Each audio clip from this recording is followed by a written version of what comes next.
bonjour. Bonjour. Donc, vous êtes le cofondateur et président de Yescapa. Oui, c'est bien ça. Est-ce que vous pourriez nous expliquer en quelques mots votre société, en quoi elle consiste? Très bien, eh bien Yescapa, notre objectif, c'est de démocratiser les vacances itinérantes. Et pour ce faire, on agit au travers d'une plateforme qui est yescapa.fr, au travers de laquelle on va proposer plus de 6500 camping-cars, vannes et fourgons particuliers dans toute l'Europe, plus de 3500 en France, qui sont disponibles à la location. Ce sont des véhicules proposés par des particuliers qui en sont les propriétaires. Et nous, on agit en tiers de confiance pour promouvoir ces véhicules sur notre plateforme et aussi apporter tous les piliers de confiance qui vont faire que des locataires vont pouvoir utiliser ces véhicules pour leurs vacances, leurs projets familiaux, en toute sécurité. Notre promesse, elle réside dans ces éléments-là. D'accord. Alors, pour beaucoup de camping-caristes, le camping-car, c'est comme une brosse à dents, ça se prête pas, quoi, ça se loue pas. Comment vous arrivez à convaincre ces personnes de mettre à disposition sur votre plateforme leur camping-car? Bien écoutez, comme je vous le disais, on a un peu moins de 3500 véhicules disponibles à la location en France. Sur plus de 480 000 véhicules, vous voyez qu'on a encore de la marge de progression, donc on est très loin d'avoir convaincu tout le monde. Par contre, le bouche à oreille fait tout de même son effet. Donc les propriétaires qui ont testé avec nous peuvent constater que ça se passe bien. Hein. Chaque année, on fait des sondages auprès de notre communauté et au niveau des propriétaires, on voit qu'il y a tous les ans 98% qui se disent prêts à continuer tant qu'ils possèdent leur véhicule. Ça se passe bien entendu par la mise à disposition de tous les documents qui vont faire que ce soit simple, les outils aussi, hein, puisqu'on est disponible en application iOS comme Android, et on a désormais l'état des lieux et le contrat numérique qui peuvent se faire avec l'application. Donc ça permet de stocker vraiment les informations de manière hyper objective. Et à la fois donc, parce qu'on leur transmet, par aussi le soutien que l'équipe ici se tient prêt à leur donner. Hein, donc on a un service de support client qui est tout le temps disponible pour les questions des uns et des autres. On va sécuriser le paiement, etc. Et ce sont ces éléments par lesquels on agit en tiers de confiance entre propriétaires et locataires qui nous permettent de convaincre de nouveaux propriétaires de mettre à profit leur véhicule, parce qu'il faut rappeler qu'un camping-car, c'est un bien très onéreux et très peu utilisé. Donc, quand c'est sécurisé, normalement, on se retrouve dans une position qui est gagnante pour les locataires, gagnante pour les propriétaires. Et quels sont les freins à la location que vous faites face Alors, du côté des propriétaires, c'est vraiment l'aspect psychologique, effectivement, de mon camping-car, c'est comme une brosse à dents, je ne le prête pas. C'est vraiment là le frein. Après, si on envisage les choses en rapprochant un camping-car sur le plan d'une résidence secondaire sur roue, ce que ça peut être aussi un camping-car, hein, au niveau des résidences secondaires, en France, on voit qu'il y en a 20% qui sont loués au moins une fois dans l'année. Hein, on voit l'effet Airbnb qui a démultiplié les chiffres dans les dernières années. Et nous, notre réflexion est de nous dire, il n'y a aucune raison qu'on n'arrive pas à 20% des propriétaires de camping-cars qui se disent qu'effectivement, ils ne l'utilisent qu'une 30 à 50 jours par an, et donc ça fait plus de 300 jours où le véhicule prend la pluie, et pendant ces jours-là, pourquoi pas le mettre à disposition d'autres personnes, de manière à amortir au moins une partie de ces frais de détention du véhicule. Alors vous avez répondu en partie à la question suivante. Quel est l'intérêt pour le propriétaire de passer par votre site, et d'un autre côté, quel est l'intérêt pour un particulier de louer un camping-car à un autre particulier et de passer par votre site? Très bien. Donc pour le propriétaire de camping-car, à mon sens, l'intérêt majeur, qui est d'ailleurs celui qu'il déclare, c'est avant tout, la motivation est avant tout de financer une partie de ce que me coûte mon véhicule chaque année. Qu'il continue de me coûter quelque chose, mais moins cher. en le louant de temps en temps à des locataires que j'ai choisis. Après, il y a une autre motivation qu'on voit derrière, qui est déclarée par les propriétaires, qui est le fait de faire découvrir et partager une passion. Mais s'il n'y avait pas l'avantage financier, ce ne serait pas le seul driver qui permettrait de faire mobiliser le temps aussi. On compte 2 heures quand on reçoit un locataire, on compte 1 heure quand il vous ramène le véhicule, donc c'est quand même du temps de passer. Ça ne suffirait pas s'il n'y avait que le côté partage de passion, mais c'est vraiment formulé par les gens. Et puis après aussi, le fait que, et ça va décroissant, c'est encore moins de monde qui nous déclare ça, le fait qu'un véhicule qui est aussi cher et qui est si peu utilisé, finalement ça a très peu de sens, et qu'en le partageant, on est dans une démarche de maximisation de l'existant, et pas écologique, mais responsable en tout cas. Et pour le locataire, quel est l'intérêt de passer par un particulier et aussi par votre plateforme? Alors pour le locataire il va pouvoir passer, s'il souhaite faire une expérience de camping-car, il va pouvoir passer par un loueur conventionnel, professionnel qui disposera de sa propre flotte. Il va pouvoir passer par une annonce de particulier sur Le Bon Coin ou dans sa région, que sais-je, ou il va pouvoir passer par une plateforme Yescapa. L'avantage, à mon sens, de passer par Yescapa, c'est que vous aurez le plus grand choix de véhicules à louer en France. Vous aurez des véhicules qui vont être très variables en termes de modèle, en termes d'âge, en termes d'équipement. Donc vous allez pouvoir choisir un modèle qui correspond vraiment à vos besoins. Et puis les loueurs professionnels vont être concentrés uniquement dans les grandes villes. Là, vous allez pouvoir choisir des véhicules, enfin avoir le choix entre un nombre relativement important de véhicules. Vous tapez n'importe quel village en France, vous aurez au moins une vingtaine d'annonces dans les 10 km. Et l'avoir chez votre voisin, plutôt que de devoir faire 1 heure, 1 heure et demie de route si vous êtes en pleine campagne pour vous rapprocher d'une grande ville, et n'avoir qu'un ou 2 modèles à disposition. Donc vous avez du choix près de chez vous à un prix qui va être également 20%, entre 20 à 30% inférieur à celui d'une location chez un professionnel. Par contre, ce seront des véhicules, encore une fois, de tous âges, de tous modèles, tandis que chez les loueurs pro, ce sont que des véhicules de moins de 2 ans. Il y a une offre pour tout le monde. Et ce sont, je suppose, les avis des locataires précédents qui déterminent la qualité ou la non-qualité du véhicule loué. Alors, nous, quand même, Yescapa, on vérifie l'existence du véhicule. On est un site pour éviter les arnaques entre particuliers, c'est une première raison d'être. Et comment on fait pour vérifier l'existence? Alors, la carte grise, la carte verte également, en partant du principe que si le propriétaire l'assure, c'est qu'il l'utilise pour lui-même et qu'il prend soin de sa sécurité pour lui-même. Le contrôle technique en cours de validité si le véhicule a plus de 4 ans. Et des éléments relatifs au propriétaire qui nous permettent de recroiser tout ça et de voir que ce n'est pas une arnaque. Donc ça, c'est quand un propriétaire s'inscrit sur votre site, il doit fournir tous ses justificatifs. Tout à fait, tout à fait. J'ai plus votre question. Non, mais c'était ça, c'était l'intérêt du particulier à passer par vous et... Ok, la sécurisation, c'était juste là. Non, mais ça fait partie, je petite digression. Alors, quel est le processus Alors, pardon, je vais compléter du coup. Donc, l'intérêt de passer par Yescapa, c'est donc de lutter contre les arnaques et après aussi d'être... on va sécuriser pour vous le paiement de la location. Donc là encore, anti-arnaque.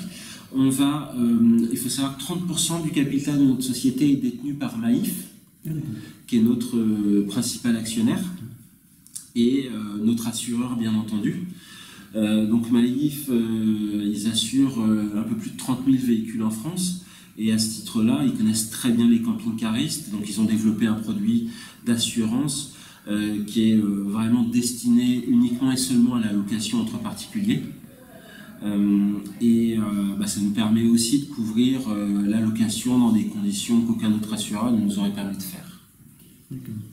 Alors quel est le processus pour mettre en location son camping-car à la fois du tout début jusqu'à le premier contact d'un locataire potentiel, ouais.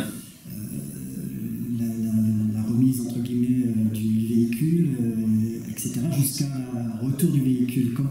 Comment ça se passe concrètement? Très bien, donc si le propriétaire souhaite inscrire son véhicule, on va imaginer que, en général, ce que font les gens, c'est qu'ils cherchent à nous appeler d'ailleurs. En premier lieu, vous avez le téléphone qui est tout à fait mis en avant dans le site internet, et puis entre 15 et 20 personnes qui sont là pour répondre à nos utilisateurs. Donc en général, on a un appel sur lequel la personne soulève ses premières questions, et si elle est convaincue, on va lui demander d'inscrire son véhicule, donc en renseignant le modèle, en le décrivant, et en nous transmettant des photos du véhicule. Donc ça permettra de le présenter au locataire potentiel. Nous, on va lui demander, avant toute location, de nous fournir absolument la copie de sa carte grise, la copie de sa carte verte, et s'il a plus de 4 ans, le contrôle technique en cours d'actualité. Après, le propriétaire, lui, devra aussi nous fournir des éléments respectifs à sa personne qui nous permettra de préparer le futur versement des locations. Donc, carte d'identité, justificatif de domicile. Et partant de là, donc, son annonce va être diffusée. Lui va pouvoir fixer le tarif qu'il souhaite. On a bien sûr des petits modules qui permettent d'être conseillés dans le tarif, mais on est libre de ce qu'on fait. Il faut savoir sur Escapa, quand on indique qu'on souhaite avoir 100 € de rémunération par jour, on a vraiment 100 € de rémunération par jour. D'accord, donc c'est le locataire qui paye les frais inhérents à l'utilisation du site Escapa. Tout à fait. Rien n'est prélevé sur le propriétaire. Qui sont de combien au passage? Alors on est sur une moyenne de 13%. D'accord. Donc le locataire paye 113, plus 12 € d'assurance, 125 pour que le propriétaire touche 100. Et donc la société gagne 13 et l'assurance, qui est à peu près au coût de revient, est à 12 €. Après, donc, son annonce est en ligne. La personne va aussi définir éventuellement les conditions. Donc moi, je ne souhaite pas que mon véhicule soit proposé, je souhaite ou je ne souhaite pas que mon véhicule soit proposé en kilomètres illimités. Je souhaite ou je ne souhaite pas le proposer à des gens qui ont des animaux. Et je souhaite ou je ne souhaite pas qu'ils soient fumeurs, qu'ils sortent de France, et ainsi de suite. Donc on va pouvoir comme ça paramétrer son annonce pour recevoir des demandes qui nous correspondent. Après, donc l'annonce est en ligne. Là, vous allez recevoir des demandes de location. Quand il y a des demandes de location, vous allez en être averti, bien sûr, sur le site internet, mais aussi par SMS. Nous, ce qu'on vous demande, c'est de répondre, que ce soit oui ou que ce soit non, il n'y a aucune pression, et vous faites ce que vous le souhaitez, mais par contre, il faut répondre pour ne pas que le locataire se dise ait une expérience qui soit décevante. Même si c'est un non, c'est pas grave, mais il faut répondre. Vous allez d'ailleurs pouvoir lui poser vos questions. Donc lui va vous adresser sa demande. On l'encourage à se présenter, à présenter son projet de vacances, en lui disant que le plus d'informations il donne au propriétaire, le plus de chances à que le propriétaire lui fasse confiance et lui accorde un oui. Il va décrire les pays qu'il souhaite visiter, et vous, par rapport à ces informations-là, vous allez pouvoir le contacter et aller chercher d'autres questions si c'est important pour vous. Et puis une fois que vous êtes en mesure de vous prononcer, vous lui répondez oui ou non. Si vous lui répondez oui, alors là, le locataire va devoir confirmer. Admettons qu'il a sollicité 2 propriétaires différents. Il faudra qu'il puisse du coup dire je pars avec le véhicule 1 plutôt que le véhicule 2. Là, vous allez avoir du coup l'acceptation de la location qui vous est transférée en tant que propriétaire. Vous allez recevoir l'attestation d'assurance. Vous le recevez systématiquement, mais au moins consultez au début un guide de comment bien recevoir son locataire, comment le véhicule doit être présent, doit être présenté quand le locataire arrive. Donc on demande simplement qu'il soit propre, parce que le locataire a envie de le trouver propre, puis quand il le rend, il faut que le locataire le rende propre comme le propriétaire lui a donné. Partant de là, vous allez avoir le contrat de location également qui vous est remis, et puis vous convenez d'un moment où vous allez vous rencontrer avec le locataire. Là, on demande de prévoir entre 1h30 et 2 heures pour vraiment expliquer au locataire tous les éléments de son véhicule. On sait bien que c'est plus compliqué qu'une voiture. Vos locataires ne sont pas toujours des camping-caristes avertis, et du coup, il faut leur montrer comment fonctionne le chauffage, remplacer l'eau, vider les eaux grises, et ainsi de suite. Également, ça marche très très bien en termes de baisse du nombre d'accidents que de faire des manœuvres avec lui. Comme ça, il peut bien appréhender le gabarit du véhicule par rapport à sa petite voiture. Il va apprendre à la prendre en main avec vous à côté et vos conseils. Donc tout ça, c'est 1h30 la présentation du véhicule. Et ces petites manœuvres qui sont importantes pour réduire la sinistralité. Derrière, vous allez tout simplement remplir le contrat de location et faire l'état des lieux intérieur-extérieur.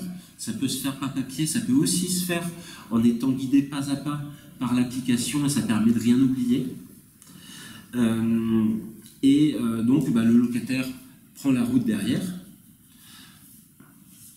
À son retour, il faut bien penser également à faire l'état des lieux de retour. C'est très important parce que si on constate le moindre défaut, on va rapprocher l'état des lieux à l'aller de l'état des lieux de retour, et c'est ces deux éléments-là qui vont nous permettre d'aller vous défendre auprès de l'assurance et de défendre vos droits. Il y a tellement de choses dans un camping-car qui peuvent casser. Si on s'aperçoit après le constat des lieux qu'il y a quelque chose qu'on n'a pas vu, comment ça se passe dans ce cas? Alors, c'est vraiment, il faut bien faire l'état des lieux parce que c'est vraiment au niveau juridique ce qui va nous permettre de défendre vos droits ou ceux du locataire. La différence entre l'état des lieux de départ et l'état des lieux de retour. Si on a oublié de vérifier une fermeture de fenêtre ou quelque chose comme ça qui a été cassé. Si c'est le cas, derrière, nous on a un service de médiation qui est là, qui est constitué de 2 personnes à temps plein, qui est là pour aller faire de la médiation quand il y a un désaccord. Maintenant, au niveau juridique et assurance, on ne pourra pas jouer si ce n'est pas indiqué sur l'état de retour. Donc c'est vraiment après, je dirais, sur la bonne foi des gens qu'on peut jouer si les papiers sont mal remplis. Donc c'est très important qu'ils soient bien remplis. Est-ce que l'état des lieux peut être vidéo aussi? Tout à fait. Vidéo et photo. Complètement. Et beaucoup de gens l'utilisent, le locataire ou le propriétaire d'ailleurs. Je vous ai coupé, excusez-moi. Vous étiez sur la phase du retour du véhicule. Alors au niveau du retour, voilà, on fait bien le tour du véhicule et on remplit, c'est très important de remplir bien l'état des lieux de retour. Et puis après, pour les petites histoires, on a 1000 anecdotes de locataires qui ramènent un souvenir au propriétaire, du propriétaire qui prend plaisir à chaque fois à offrir l'apéro et à partager les souvenirs avec le locataire. Mais on n'est plus dans l'administratif, là on est dans l'humain complet. Alors combien ça peut rapporter un propriétaire de camping-car? Alors ça va dépendre de la région, de l'âge de votre véhicule et de la période. En hiver ou en été, la demande n'est pas la même. Mais en moyenne, sur l'année, sur l'ensemble des véhicules qu'on propose, c'est 580 € par semaine. En moyenne, c'est 580 € par semaine la rémunération du propriétaire. Alors, le revenu derrière sur l'année que peut avoir un propriétaire, on a des gens qui vont être vraiment en recherche d'un maximum de location et ça concerne très peu de personnes. Mais la personne qui a fait plus de location l'année dernière a dégagé 20 000 € de rémunération. Elle est dans une région hyper demandée. Et puis surtout, c'est un objectif pour elle. Donc elle a constitué une micro-société, etc. C'est déjà plus vraiment un particulier. C'était aussi la question à laquelle je pensais. Ces revenus doivent être déclarés, je suppose. Alors, les revenus doivent absolument être déclarés. On a un plafond qui est de 7 780 €, à partir duquel vous êtes obligé de vous constituer en société. La majorité des propriétaires inscrits chez nous vont réaliser entre 3 et 4 locations par an. Donc vous voyez, un peu plus de 2000 euros de rémunération par an. Un véhicule, ça va vous coûter entre 5 et 8 000 euros par an selon son âge et selon la fréquence à laquelle vous renouvelez. Donc les gens, ils couvrent un tiers des dépenses liées au véhicule, avec 3 à 4 locations par an. C'est considéré comme la location d'un meublé ou... Tout à fait. Oui, oui, exactement, c'est le même modèle. Donc vous devez déclarer dans vos revenus en titre des BIC, biens industriels et commerciaux, bénéfices industriels et commerciaux. Et puis si vous dépassez les 7 780 euros, alors vous devez vous constituer en micro-société. Alors vous avez répondu un petit peu en parlant concernant l'assurance. Donc si j'ai bien compris, c'est pas l'assurance du propriétaire qui fonctionne pendant la location, mais l'assurance à laquelle vous avez souscrit. Alors tout à fait, pour nous c'était vraiment la première des barrières que de ne pas faire mettre en jeu le bonus du propriétaire qu'il a mis longtemps à accumuler et de ne pas lui faire risquer. C'est justement si le locataire a un accident avec le camping-car, le bonus du propriétaire n'est pas engagé. Dans la mesure où c'est une assurance qui n'est pas l'assurance du propriétaire, c'est vraiment notre assurance multirisque Maïf Location, alors le bonus du propriétaire n'est absolument pas du tout impacté si jamais il devait y avoir un accident. Et il ne faut surtout pas faire jouer sa propre assurance alors en cas de sinistre. Alors non seulement il ne faut pas faire jouer votre propre assurance en cas de sinistre, mais en plus, votre propre assurance ne couvre pas la location. Certaines autorisent le prêt du véhicule à d'autres personnes. Le prêt, tout à fait, ce qui veut bien dire que la location contre rémunération est exclue. Il ne faut pas qu'il y ait d'argent. Oui, tout à fait. Et du coup, nous, en fait, le premier des piliers de confiance qu'on voulait mettre en place à la création de la société, c'était l'assurance.